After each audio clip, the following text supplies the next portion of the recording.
Sarah Heller, thanks for joining us on Serves You Right. Thanks, Andrew. Really happy to be here. Yeah, so I was really excited to have you on. I spend most of my time with quartermaster Psalms people, so an Right. MW is a really it's like another step, and like I don't always understand the full picture, but it's always really exciting to get that other view. Thank you. But Yeah, we're sort of different tracks, right? It's like a bit of yes, a branch yeah, off. yeah, a lot more writing from what I understand. A lot of writing, indeed. Yeah. So before we get into, all the things you do and kind of what you're up to these days, do you mind sharing with us a little bit about how you got into this line of work? Absolutely. So definitely not a path I foresaw taking when I was growing up. Not even something, honestly, that I'll say that occurred to me could be a job until I was in my early 20s. Hesitate to say the exact age because of where we all live, but Yes. no, it no, so I went to college and was studying painting and sort of had in mind that would be the direction I would take. And That was while I was Yale, at right? college, Yeah. yes, yeah. Perfect. And while I was at college, got interested in cooking. I hadn't learned to cook really growing up, so it was sort of being on my own. We lived off campus. We thought we were so grown up. We were like managing our own food, and I loved it. So I started taking weekend courses at the French Culinary Institute, and Cool. Yeah. I thought that was, it was the Top Chef era. Everybody was so excited about this idea of food being a serious career path. And the people who were not so thrilled about that were my parents, who were Join a the bit, club. Yeah. yeah. Yeah. I think they had different things in mind. I mean, partly, realistically, it's a really really tough career, and immense kudos to people who follow through on that path. But so I did these courses and managed to stack enough courses at college that I could potentially take 6 months off, a semester off, and go do my culinary degree. And my parents took one look at the tuition that would be required and like, you go work in a restaurant somewhere, which I think It's was very, basically the very same thing, practical right? advice. Yeah, for sure. Yeah, Yeah. yeah. But proved to not be quite as easy as we anticipated to find somewhere that was interested in taking me on, particularly in France. So actually, that was how I ended up going down the Italian route. We managed to find a place in Italy that would take totally inexperienced stagiaire, and yeah, showed up there in Turin. My chef was very into wine, and I think enjoyed the idea of having somebody to ferry around, taking to wineries. So I think one of the very first stops was the Produttori del Barbaresco.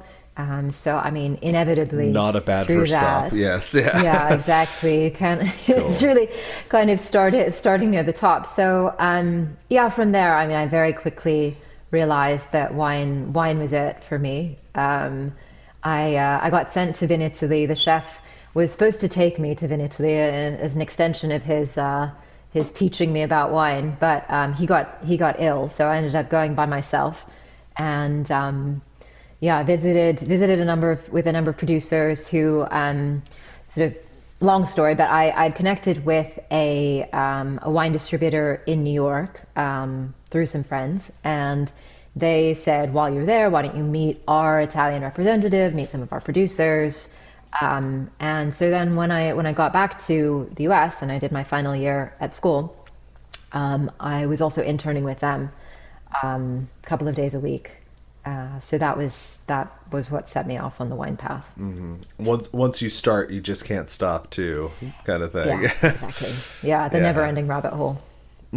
Okay, so you finished school. As far as I understand from a brief kind of overview of your background, a little bit of like a left turn happened, kind of like an accident that brought you to a different place, if I Yeah. say it lightly. Yeah. So Absolutely, yeah. yeah. So I had planned on working for this company that I mentioned in distribution and importing in New York after graduating, and they were kind enough to send me to a couple of their properties, or their properties, their suppliers' properties in Europe to try and get some first-hand winemaking experience. And on my very first one, I was cleaning off barrels on the cat track above the tanks and managed to fall into one of the open manholes, and fractured my spine.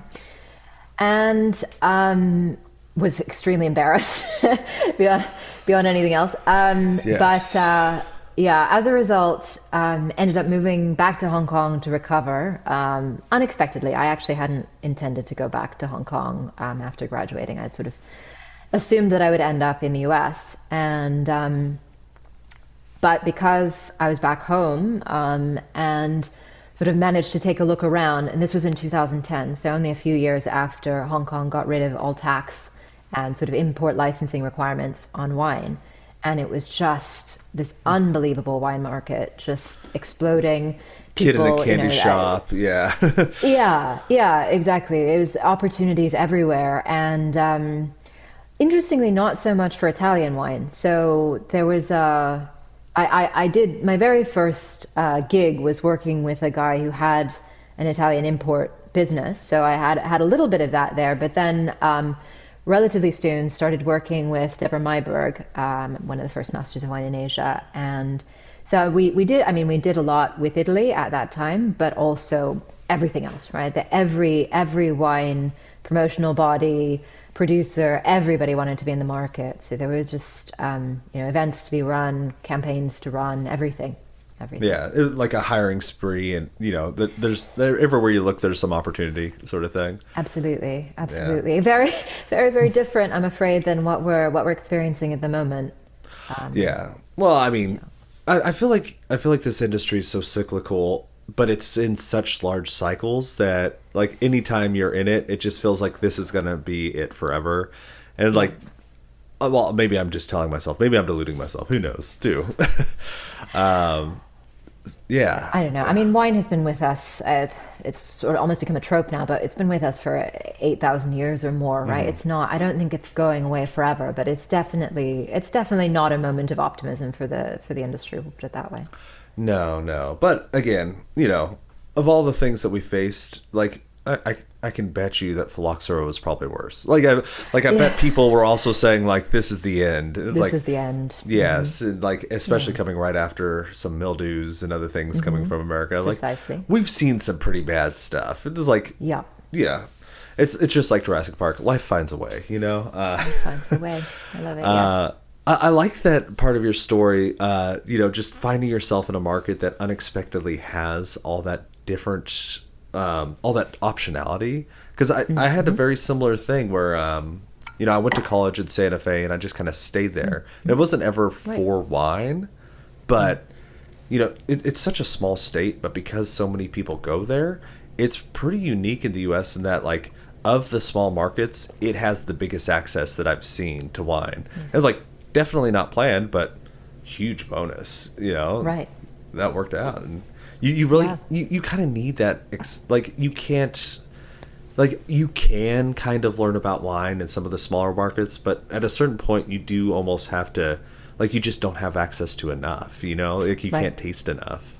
So Yeah, it is. I have to say, being in Hong Kong at the exact moment that I was an enormous boon from an educational standpoint because, as I say, everybody was trying to be in the market. So just the access that you had to different wines was astonishing.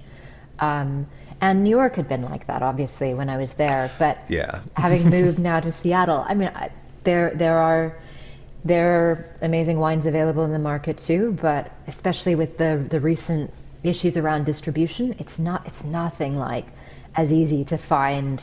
Whatever you wanted to find, just like finding aged wines in the market. I remember actually at the beginning of the pandemic, my husband is from New Zealand, so we have sort of a soft spot for New Zealand wine in our household. And just looking at one of the local sellers that have these sort of exchanges where you can buy wine directly from other collectors, which I know is more difficult here. Just finding these rich seams of like aged New Zealand wine was just was available at that point, and for very kind of reasonable prices. So it just, I can't emphasize enough how exciting a market it was at that point. Well, I mean, you definitely took what you had, and you took the downside of having an accident, and most people, I think, would have walked away, and you didn't. And you kind of took that and ran with it, I think. So, can you kind of walk Thank us through you. how you got from there to becoming an MW? I'm sure that's a long, windy path, but Sure. I mean, the one thing I will say it did deter me from is wanting to make wine, which I realized at that point, probably somebody as clumsy as I am, yeah. maybe should not be doing this. I think it's a good analogy with the cooking. Like, you probably love cooking still. You probably love eating good food, but working in a kitchen will kind of like, okay, I'm good. I got it. I've chopped enough onions. Like, I'm fine. Yeah, I mean, to be honest, I think having heard so many horror stories of people's experiences working in kitchens, I was in a remarkably collaborative, lovely restaurant environment. So it wasn't so much that, it was just that wine was that much more sexy. Sorry to interrupt. I promise this will be fast. If you are listening and you like this even a little bit, please go onto whatever platform you're on, Spotify, Apple. Just give me a quick rating. It is the smallest thing in the world, one tap of the finger, and it does mean the world to me and helps us reach more people. All right, back at it. I really enjoyed feeling like you were in the business of making people happy, and making things for people that made their day brighter. That having that direct input and making something and seeing the manifestation of that so quickly. Yeah, there's a reason they call it service and hospitality. It's there, like Yeah. we forget about it. I forget about it because it's just kind of what I do, but it's like, no, actually, like, I make people happy. I'm a big part of their celebrations for anniversaries and birthdays, and Absolutely. like I'm there for those moments. Yeah. Exactly. Yeah, there was something very special about that. On the other hand, there was the feeling that when everybody else is having fun, you're working. And that was something that I did, I mean, to be totally honest, that I did find sort of wearing, was the fact that you're sort of with your tribe all the time, because when you get out of work, nobody else is out of work. So you're there at the club late night. It is. You kind of you really choose that lifestyle. I earned these bags, one Saturday night at a time. But yeah, it's like, if you want to hang out on a Tuesday at 1 p.m., I'm game. But pretty much any Friday, Saturday, you're not going to see me. Just Right. You're not. Yeah. Right. Yeah, and that was sort of the appeal of the idea of being a wine rep, was that you sort of had this, at least at that time, and maybe it was a delusion to think that was true even then, but you had sort of a somewhat limited working week, because people were off on Mondays, people wouldn't see you Friday, Saturday, Sunday, and so it was sort of a Tuesday to Thursday. And I had probably delusional idea that maybe I could do that and also keep going with my art. But then, of course, as I say, when I moved to Hong Kong, the path changed pretty dramatically. I had a little bit of time as a wine rep, and just remember noting how different it was, right? In New York, it was, you were taking samples around and having these amazing conversations about wine with somms, with wine directors, with people who really cared about the product and really knew the product inside and out. And in Hong Kong, at that particular moment, which was 2000, early 2011, late 2010, people, you'd go into a restaurant and they'd be like, well, just show me your price list. Do you want to taste anything? No, I don't care. What's the cheapest thing? What can you? And it was really kind of soul crushing, honestly. In that moment, to be somebody who cared so much about the product and feeling like nobody else really did. So then working with Deborah was very, very different, because it was all about educating people, getting people above all excited about the product before they were knowledgeable, right? There's a thing I've never really wanted to be a part of, and to be fair, probably haven't been as much a part of, is shoving education down people's throats where people are there who don't want to be there. I've had the great fortune, I have to say, through the work that I've done generally, of being around people who really want to be there, who, for whom this is, yes, it's a way to get forward, to advance in their careers, but also just a level of personal enrichment, which I think is vital, right? This is not we're not we're not saving lives. We're not we're not doing providing an essential service if it's not enriching life for people. What are we doing?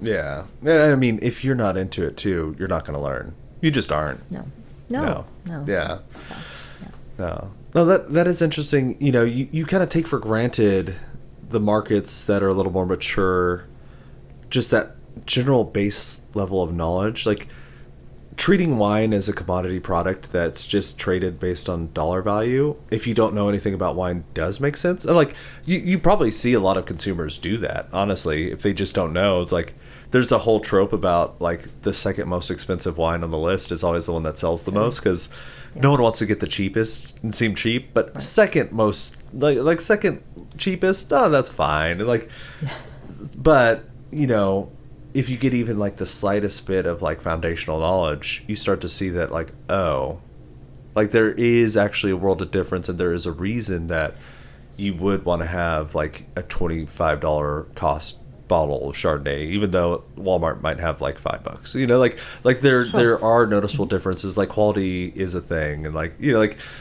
Yeah, you start to see absolutely. that. Yeah, I've never worked at Yeah. like such a beginning Okay. market, so it'd be interesting. But yeah.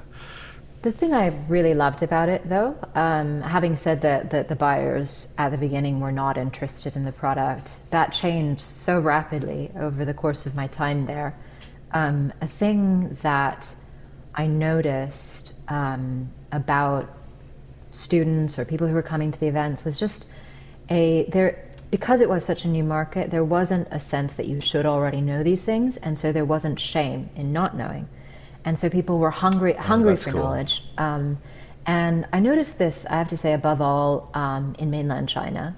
Hong Kong's an interesting one. It has the sense of being both a new market and an old market because it's so connected with English wine culture, that there is sort of a base of people who feel like they know and they don't want to be told anything, and that's fine. And actually, Let them drink a their big Bordeaux. part. Like that's cool. Yeah. Yeah. The one thing I will say, so one of the first things that happened to me when I arrived back in Hong Kong that really did contribute in a big way to my staying was I became involved with this group called the Hong Kong Wine Society. That was a group of collectors. But where I will say they stand apart from kind of the mentality I was describing was is a lot of them knew what they knew about the particular regions that they knew well, and they were and very open about sharing that knowledge, particularly with whatever I was 22-year-old recent return. They were very excited. I think I was the youngest person who'd ever come to a Hong Kong Wine Society event at that point. But so they were very open to sharing, but they were also open to learning. Like I did 2 events very early on for that group, one on Washington wine and one on Oregon wine. And everybody was so open to that, and they wanted to learn about it. And they really, there was an expectation that I would have gone away and done my homework and really known the producers I was talking about. And that was wonderful. I can't, yeah. I can't fault the nature of the environment at all. Everybody really wanted to know more, and also put trust in this early 20s person to have put in the work. So, That's cool. amazing. Yeah. I'm loving finding the similarities in our path because I had a similar sort of happenstance end up working with a group of people where we formed a wine tasting group. So we didn't have a name for it Nice. or anything, but if I hadn't done that, if I hadn't been around those people and had those regular tastings and have like a group to interact, I would have never gone down the path of certification. I just would have been like, okay, Right. I should learn a little just so I can make some more money, and then probably would have stopped there. Sure. But yeah, Sure. And yeah, it is so community driven, the learning more. yes, And I think it's a pressure, but it's a positive pressure generally. I'd like to think, or I hope that we can keep it as a positive pressure to know more rather than sort of an anxiety studying, right? Because people feel like they're worried about being made fools of. And that, yeah, I think that's one thing as an educator, I try to say is there's no shame in not knowing something, right? It's just like an opportunity for expansion, right? And you're so much better off admitting what you don't know. And I try to be very upfront about what I don't know. For Oh, but instance, yeah. I do not have the massive hospitality experience that a lot of the people taking our courses that you have, that people who've gone through the CMS program have. That's not my strong suit. So I try to turn to other people who have that experience to share. And we've in the Vinitaly International Academy, which is sort of my main educational project or the thing I'm involved with at the moment, we are lucky enough to have a number of our experts, for instance, who do have really long service experience, who are helping round that out. For sure, for sure. Yeah, and I mean, just on my side, like I've been wrong more about wine than I've been right. It's just like you Well, go yeah, long enough and you try to that's remember part of enough it. things, you are going to just get it wrong, and especially if you blind taste. Like, there's no person in the world who's Yes. blind tasted and not just like had some wild like yeah. We'll get there. Yeah. So what exactly got you onto the path to going to MW? Because I want to make sure we do hit Right. that. Yeah. Absolutely. So I was there in the market, started working with Deborah Myberg, who, as I say, was one of the first masters of wine. And a lot of the projects we were doing were creating educational materials, so it was study materials or developing courses. We developed a course for DFS, for the travel retailer, trying to make service training fun, because that was one instance where it was people who were not necessarily there because they loved wine, but trying to figure out how we could make wine fun for them, was an awesome project. But overall, working with Deborah, she's such a big believer in education, and she has a school now. She has been on the education. She was the head of education for the Institute of Masters of Wine for many cycles. So I think that being around that energy and that kind of personality, and also being somebody who enjoys a challenge, right? Likes to Liking to learn. You're study. probably like me. Yeah. Just Yeah, yeah. I mean, the excuse to just sort of cut out the cut out the outside world and focus on like what is HACCP. I mean that appeals to a certain kind of personality, and I'm one of those people. So it's I will say Deborah was very clear about the pluses and minuses of studying for the MW, and was I think really forthright about the fact that I shouldn't expect it to solve all of my concerns around the industry, and they are concerns that linger to this day. But Unfortunately, it didn't. Yes. no, no, nothing is the silver bullet. But I would never do it differently. I'm absolutely convinced that it was the right choice to have made for me. So I started studying. Can't remember exactly when, but around the time I started working with Deborah, I did WCT. I think I started with 2, 3 Skipped diploma. I tried to one. get. Most people do. I Yeah. did. I skipped. I sort of figured. In fact, some people were telling me to skip 2. I am glad I took 2. I made the mistake later of telling my husband, who does not work in wine at all, to skip straight to 3, and that, yeah. Jump in the Quickly deep end. realized that You'll that was survive. not Yeah. a great idea. But anyway, went through, and tried to do things, tried to sort of power my way through that relatively quickly. The diploma, I will say, was the point at which it stopped being fun. WSET level 3, I think, is still enjoyable, and there are a lot of consumers who take it and still find it sort of pleasant. The diploma, I felt like, was just this like just shoving tons of information into your head, and I maybe because I did it in a year and a half, to try and kind of push myself onwards to That get is a to the tight Master of schedule. Wine sooner. Yeah. And I don't think I enjoyed it as much as I could have. Maybe if I'd taken a little bit more time over it, but I was very goal oriented at that point, just get through it. And yeah, I got to the Master of Wine, and it's yeah, everybody I guess I had the good fortune of being warned by Deborah, by other MWs I met through Deborah, like it's a painful process. Um, especially being kind of a geeky person who is not accustomed to failing at things, particularly academic things, it was that was an adjustment. Just the idea that you're going to do something and 90% likelihood is that you don't pass, is I was is going a to tough ask the one. percentages. Is it about 90% don't pass, So, 10% pass, or? well, so it's complicated. The theory pass rate is typically a little bit higher, some more in the sort of 12 to 15% pass rate.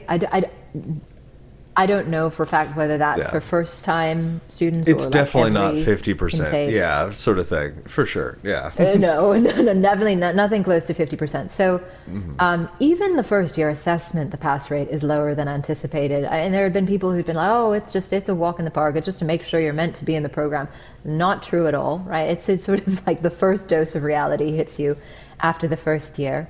And then the level two, the sort of the real exams, the main exams, you sit them, and as I say, theory maybe 12 to 15%, tasting or practical often below 10%.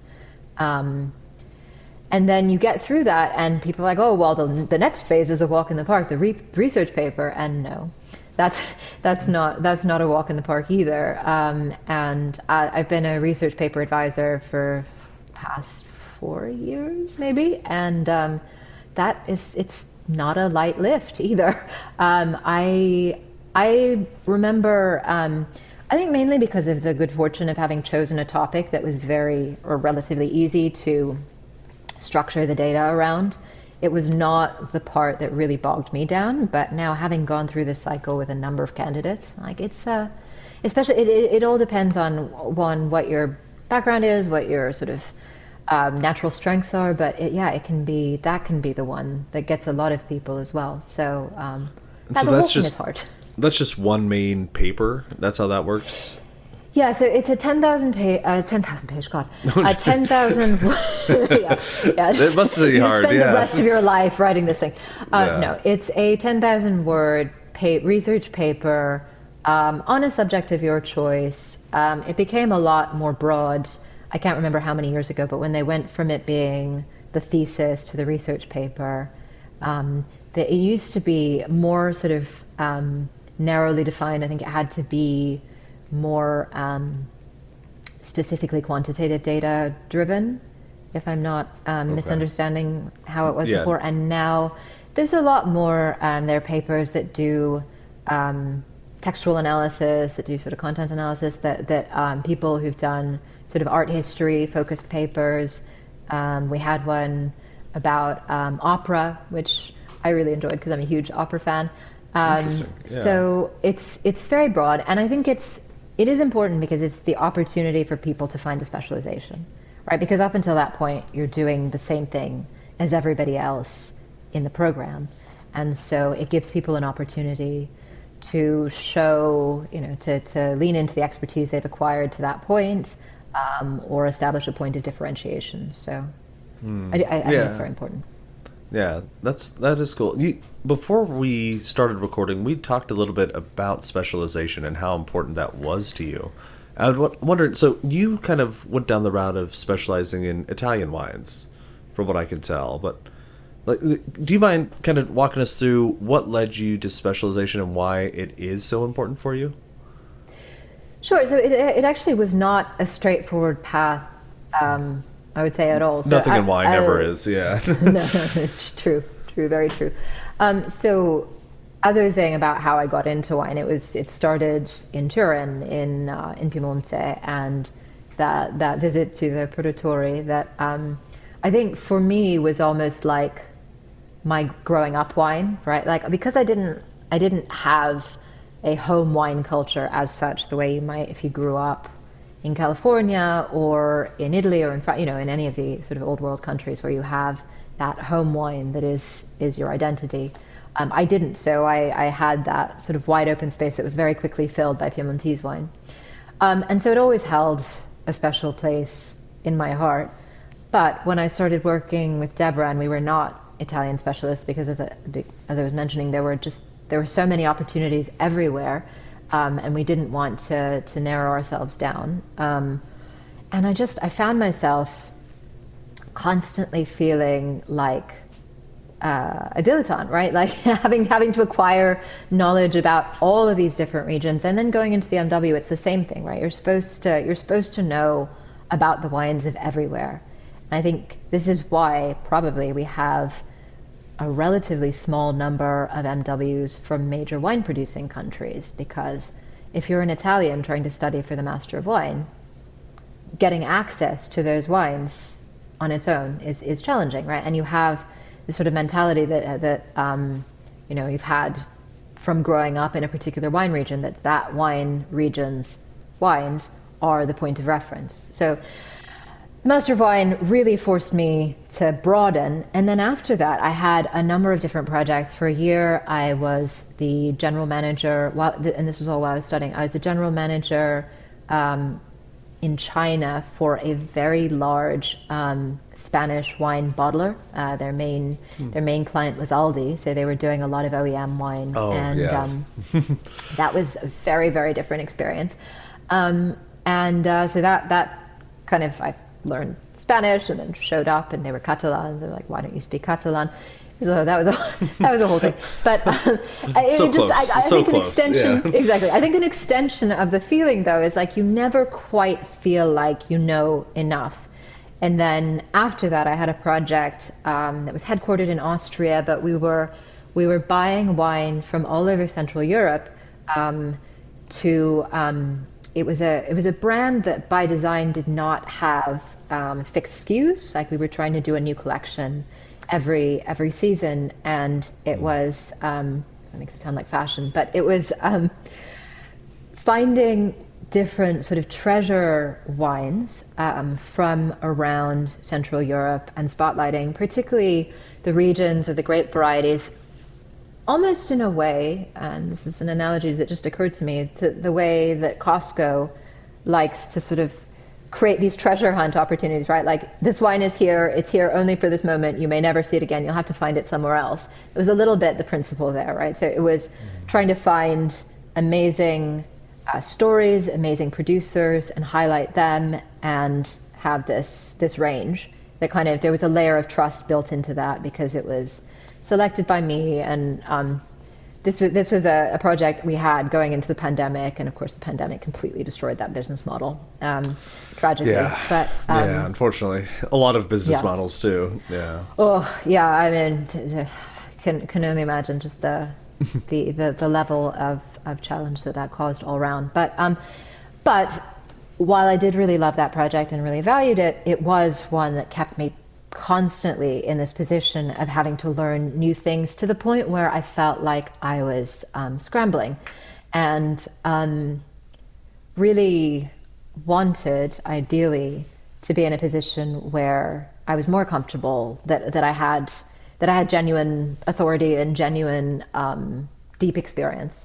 And so coming back to Italy, I reconnected. So I had, in 2015, I went to the very first, they called it Edition Zero, of the Vinitaly International Academy, based on the fact that I had sort of originally been immersed in Italian wine, and that had been sort of my initial area of interest.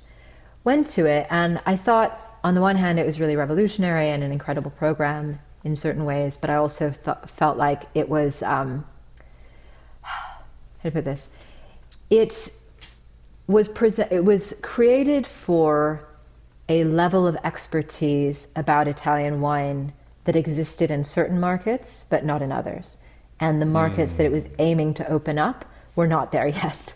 So it was really almost written with North Americans and some Europeans in mind who have this level of knowledge around Italian wine. We're learning about the 17 different Malvasia grapes is productive, right? Is additive to what you already know. Whereas a lot of the students at that point were coming from Asia in general, and particularly China, where they wanted to know what basically Valpolicella and Chianti Classico are, right? So it was it was a real it was a wonderful example of how incredible intentions, a huge amount of work, if not aligned with the audience, can you know Just not have the miss, desired yeah. effect. Yeah. 100%. And so I went to that course. I came away with all of these feelings around it, and then went away and studied for the Master of Wine, became a Master of Wine in 2017, and in early 2018 reconnected with Stevie Kim, who's the head of Vinitaly International, and came and judged Five Star Wines, which is the wine competition that she has that's specifically focused on Italian wine and particularly Italian native grape wines. And she was looking at reconfiguring the program, and wanted somebody to come on board to help with that sort of reworking. And I volunteered, actually not for that, for something sort of slightly related. I think it was to develop the consumer version of that program in sort of a much more introductory level program.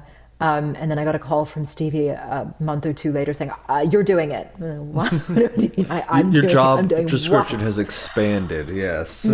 You're doing it. Yeah, you and Henry Devar, so who was my colleague on this early on, developing this program, working with Attilio Scienza as our scientific director, who's just an icon in the Italian wine universe. And so it was basically taking Scienza's research and the research of others in sort of Scienza's orbit, which is kind of everybody in the Italian scientific community and or in the grapevine scientific community, and molding this into a course that I think I don't want to say we did a perfect job, but we really, our emphasis was on rounding it out, right? So bringing in the information about the different grape varieties, which is sort of Italy's USP, but then also adding in the stuff that everybody finds a little bit more interesting, frankly, right? So Italian history, Italian cuisine,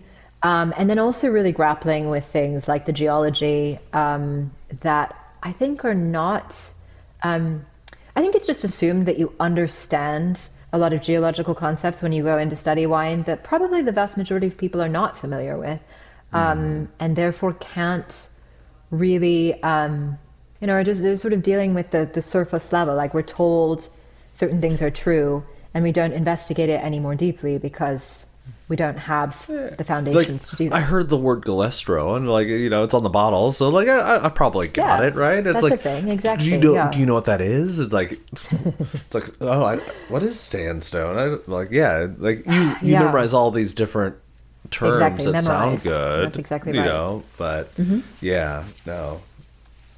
it is a Which whole just thing. puts you in an embarrassing position if somebody ever asks you, like, well, what is galestro? It's like, right?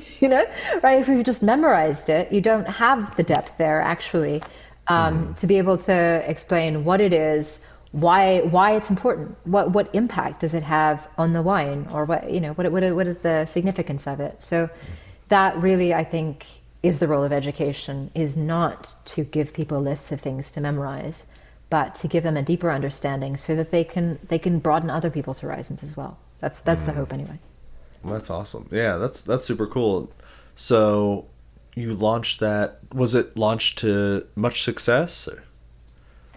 I mean, certainly not crediting myself fully by any means, but no, we relaunched the course in Hong Kong, actually, which was really nice for me because I was there at the time in late 2018.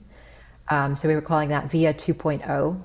And we had a large group in Hong Kong. We continued to do a lot of programs in Asia, actually, at that point. That was really the emphasis. But then we also always have the program in Verona that is historically has been before Vinitaly.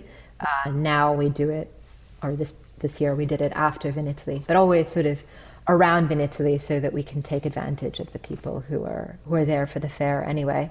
And we're now, last year was the 10-year anniversary of the program in general. Cool.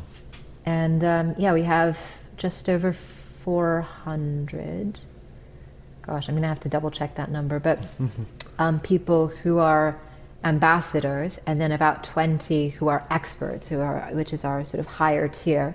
Basically, you go through the same program, but if you reach a certain level of achievement in the ambassador exam, you go on to be able to do a six wine blind tasting with me. Oh, that's cool. Yeah. And we All have a Italian discussion native about blends. grapes, or yeah, how does that Exactly, work? all Italian native grapes. That's cool.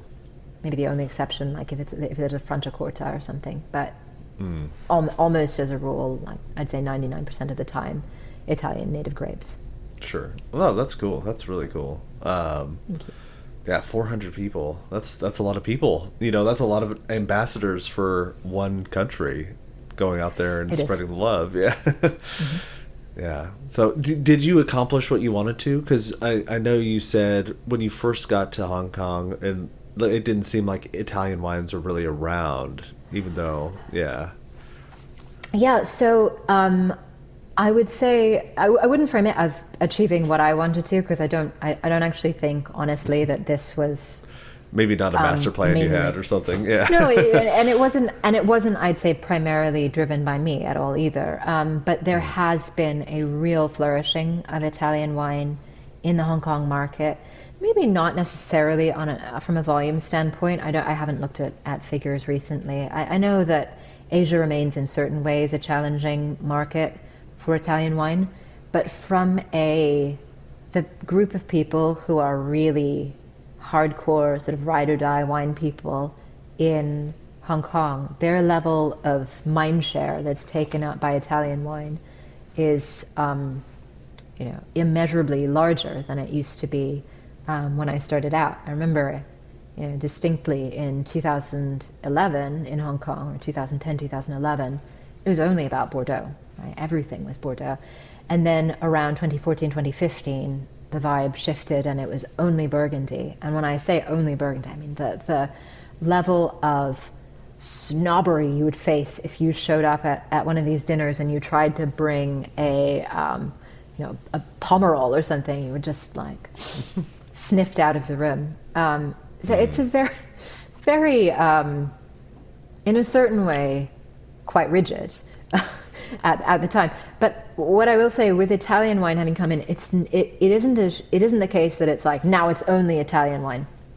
What I think Yeah. has happened instead is that Italian wine has entered the discussion and it kind of opened the gates for a lot of other things to be the thing, right? So there's champagne as well. There's more. I'd say there's more respect for other niches like American wine, Australian wine. Everything is just a little bit more welcome from what I can tell than it had been in the past when it was this very sort of linear, homogenous thinking. This or around wine. nothing. Yeah.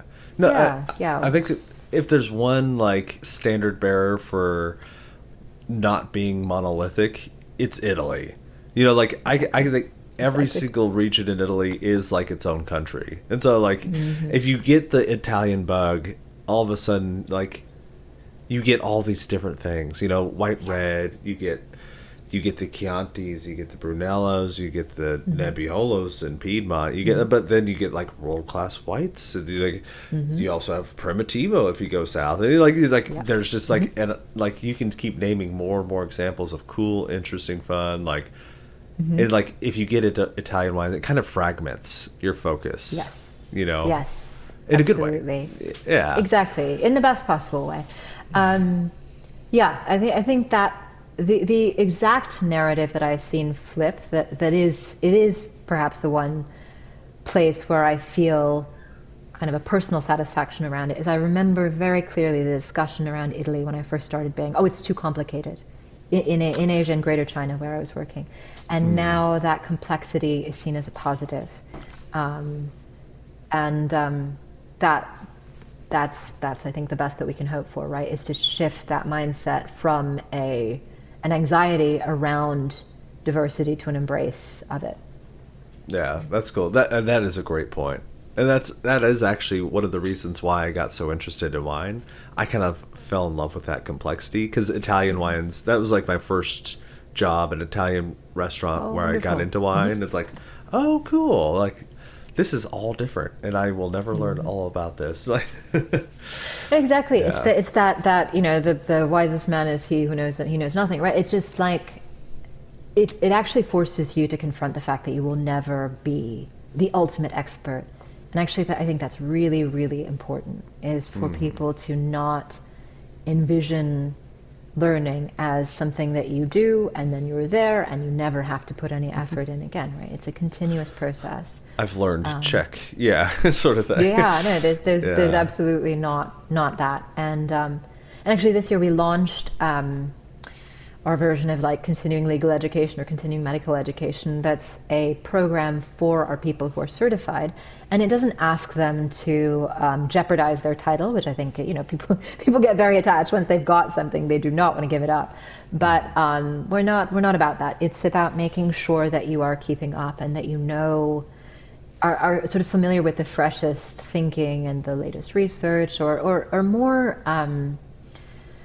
Yeah, the attitudes and the sort of tendencies within the industry. So this year the focus is on quality and how that's manifesting in different regions and how different regions try to express that or define that in different ways within Italy.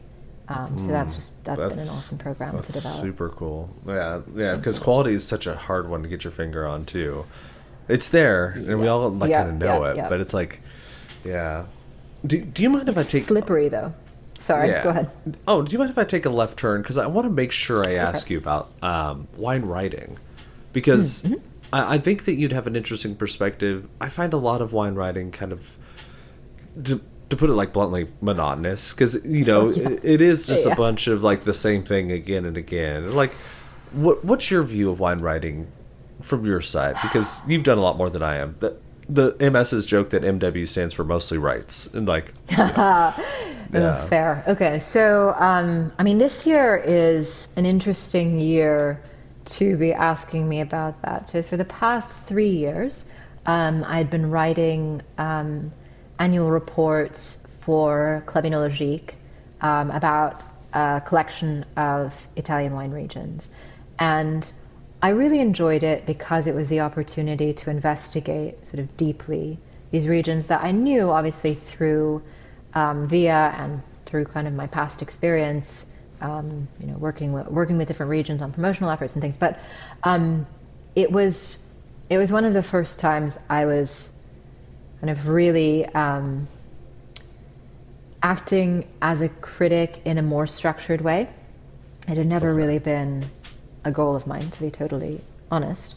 I have a lot of feelings around 100 points and all of this, but I sort of decided to put that aside for the opportunity because Club Enologique was really, it was talking to a fine wine audience, and for me the most conservative fine wine audience, which was the kind of English collector class, which maybe I'm characterizing unfairly. There's a lot of diversity within that, but There's a stereotype. That's the Yeah, establishment. for sure. That's the establishment, right? And the opportunity to put Italy on the same footing as wines like Burgundy and Bordeaux that have, or at least cast them in the same arena and give them an opportunity to not necessarily fit into that mold, but show why there's an alternative, right? And a viable alternative and a compelling alternative.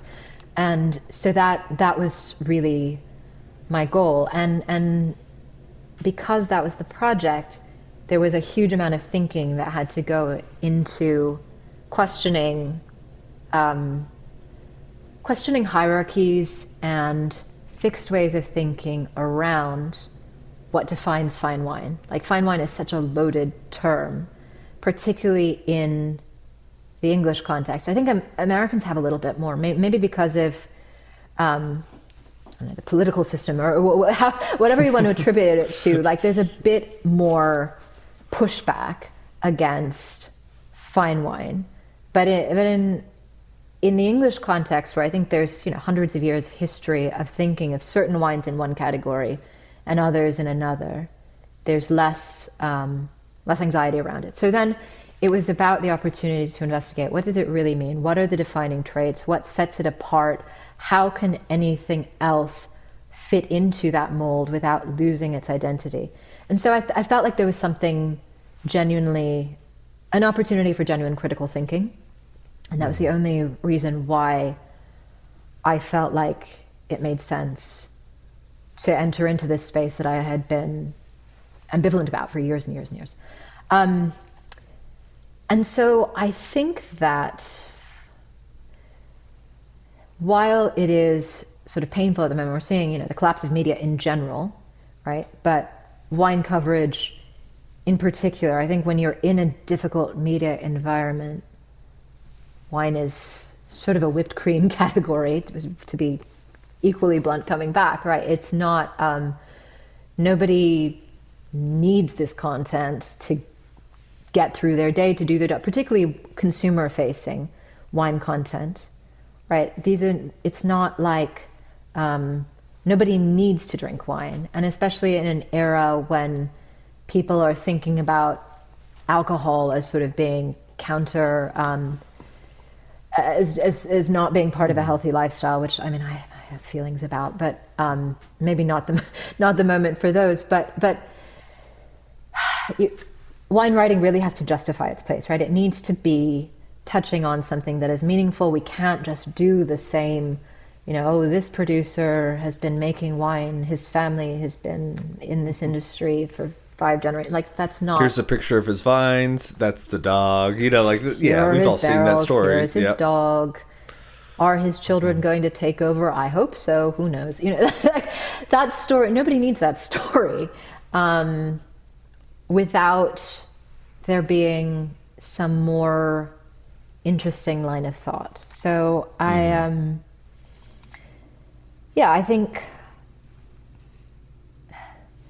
it's a tough time to be a writer. It's a moment to think about whether, if it's a career that you're considering, whether it's really because you think that either you have something unique to communicate or a unique way of communicating it, right? It's not that people need to be having innovative ideas all the time necessarily, but if they have a way of transmitting that information that will make people think about it differently or reach a new audience, that is absolutely a valid contribution. But I think people can't just take for granted that people want this material because they're willing to put it out there, right?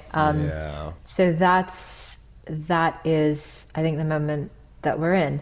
The slightly, the more depressing side of it, I would say, is that media, as a business model, being so fundamentally challenged, it makes it sometimes harder for information that is genuinely useful, genuinely interesting, genuinely contributing to the conversation, might get excluded from might get excluded from the discussion simply because it doesn't work on a commercial basis, and that is unfortunate. And I think that hopefully is the place that social media and other sort of less formal platforms, podcasts, can fill. Long form, yeah. But it's a tricky time to be in the wine media, no question. For sure, yeah. I mean, I'm gonna take what you said there and to simplify it in my own way, because I always need things simpler. I'm just a simple guy.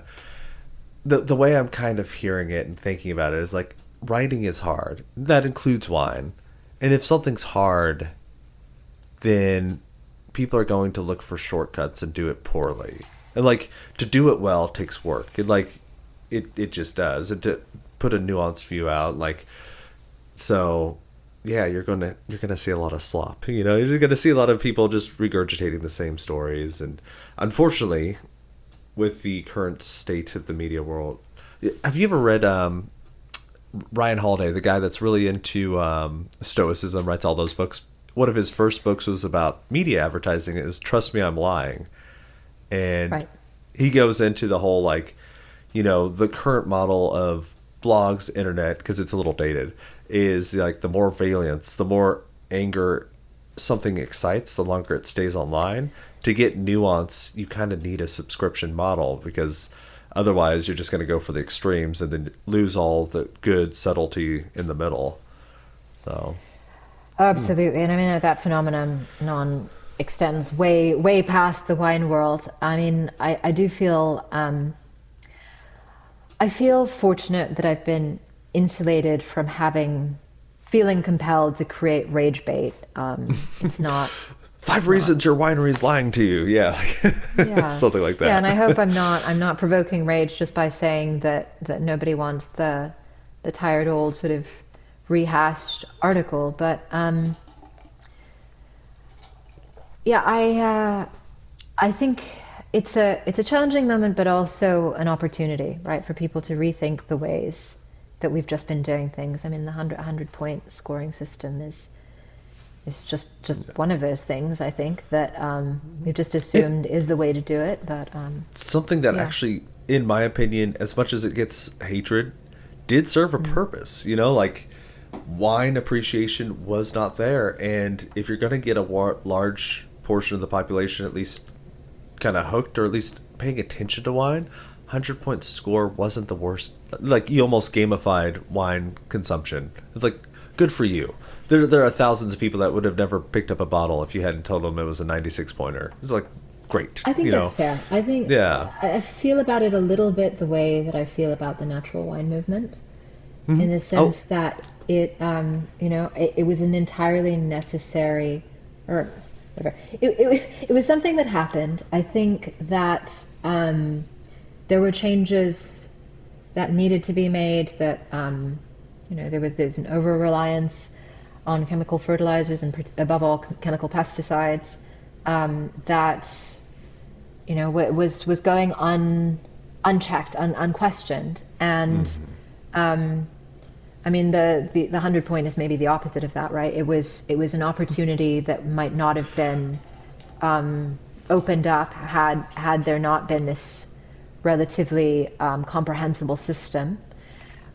But I think we're now at the point, probably further along with the 100 point system than the natural wine movement, where we should question, right? Like, is the cure still addressing a problem that exists, right? Like, we're saturated with 100 point scores at this point in yes. time, right? They've kind of become meaningless, as Unless we make it 110, or like, yeah, start as adding people points at the become, end.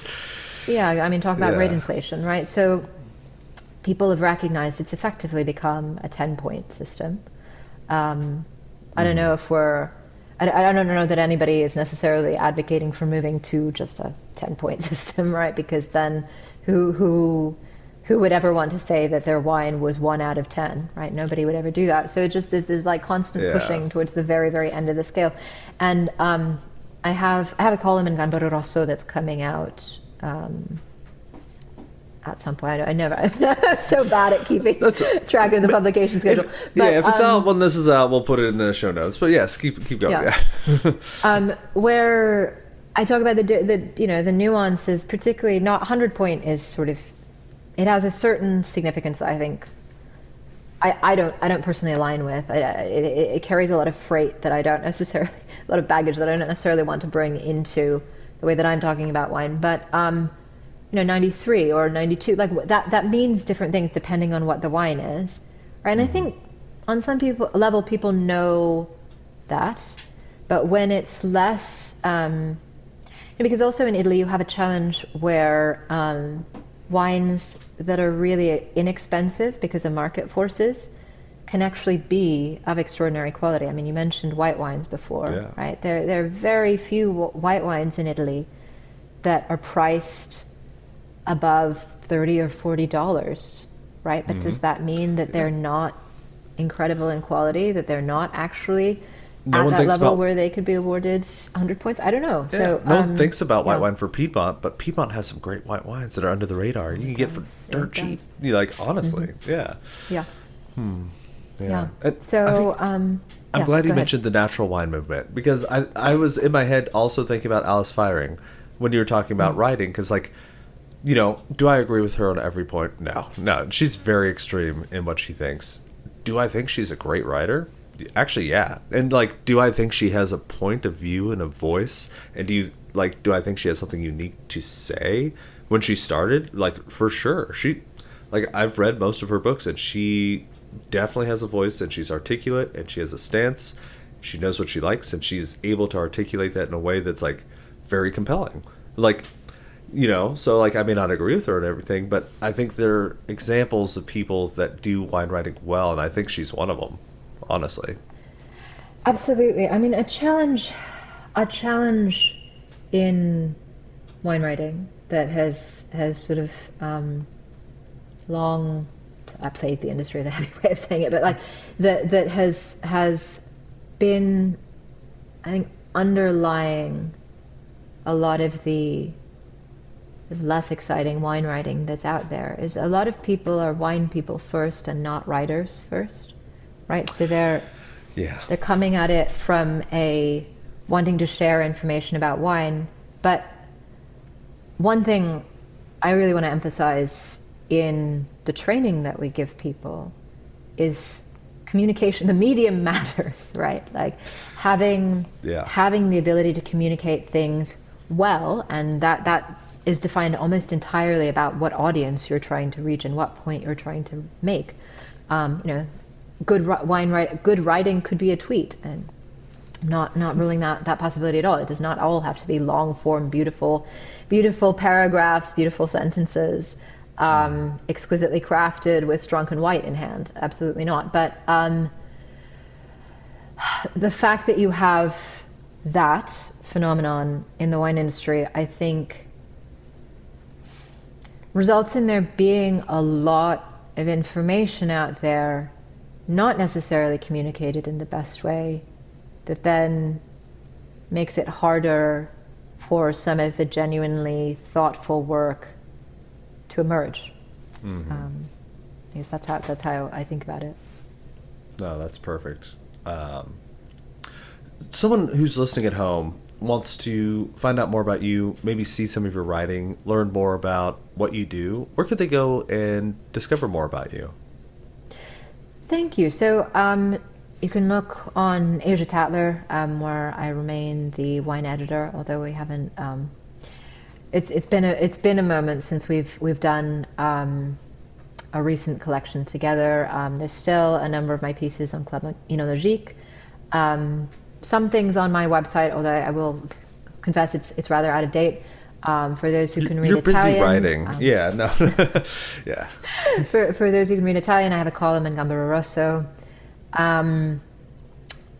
In terms of my kind of ongoing educational work, which is sort of the main thing I would say I'm focusing or spending a lot of my time on recently, is mainly through Vinitaly International. So the Vinitaly International Academy, always putting out little sound bites. I wouldn't say it's the totality of what we're doing. We don't have the video platform open in general. That's limited to the students. But I would really encourage anybody who has an interest in Italian wine and possibly a hunger to learn more and learn more about how they can integrate it into their careers, to check that out and consider enrolling. That's awesome. Well, Sarah, thank you for coming on today. It was a pleasure to, get to talk to you and Thank you, get to learn a little bit about you. And for anyone who is listening, I will have all those links in the show notes, so you won't have to have written them down. You can just click on over. Is there anything we didn't cover that would be a shame to miss before we say goodbye? I was just trying to think. I think we hit the main beats. Italian wine education, wine writing. Mm-hmm. Definitely, I think I don't want to discourage anybody from following their dream, but really thinking critically about why you want to do it, what you hope that it will unlock for you, what you want to, the way that you want to contribute. I think is we should all be making these decisions with our eyes open. Good advice for life, yes. And I'm not going to let the episode end without a little shout out. We didn't even mention it before, but I believe you were the youngest MW when you passed. I think since then someone else has passed, but we've got to at least throw that out there, after, actually. Oh, really? Okay. Well, I mean, to have it for a moment means you had it for a moment, so it's Yeah, all hold that on to that counts. moment. Awesome. Well, Absolutely. thank you again Thank for you. coming on. It was a real pleasure. Thank you, Andrew. Really enjoyed our conversation. Thank you for listening. That is today's episode. Now, if you have not taken a moment to check out our website, please do. It's servesyouRightPod.com. We have past episodes and all sorts of other things there. If you want to get in touch with me, that's the place to do it. I do appreciate that you've given me your most valuable asset, your time and attention. So thank you for listening, and stay tuned. We have some really cool guests coming up. I would hate it if you missed it. Cheers.